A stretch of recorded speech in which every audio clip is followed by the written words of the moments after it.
When you install WebStacks, you're asked to enter initial settings for your website, which you can update at any time from the Settings module in the left sidebar.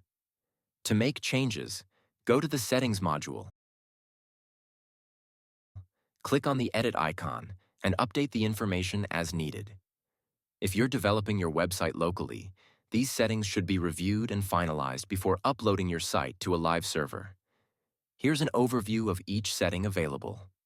Site name, the name displayed for your website. Site email, the contact email for your website. If you're using WebStacks default contact form, messages sent via the form will be received at this email address. Base URL. This is the main web address, URL, of your website.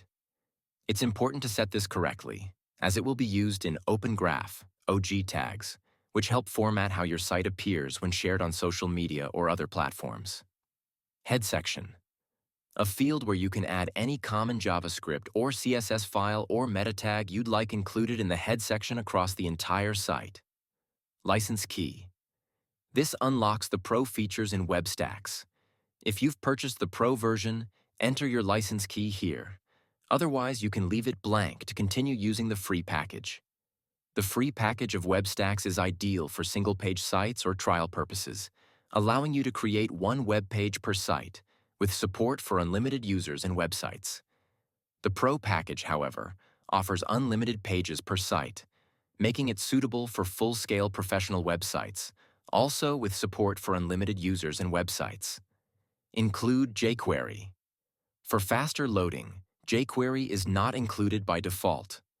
If your code requires it, tick this box to include jQuery. Include Font Awesome. Similarly, Font Awesome is excluded by default to improve performance. Tick this box to include it if your design uses Font Awesome icons. Generate XML Sitemap.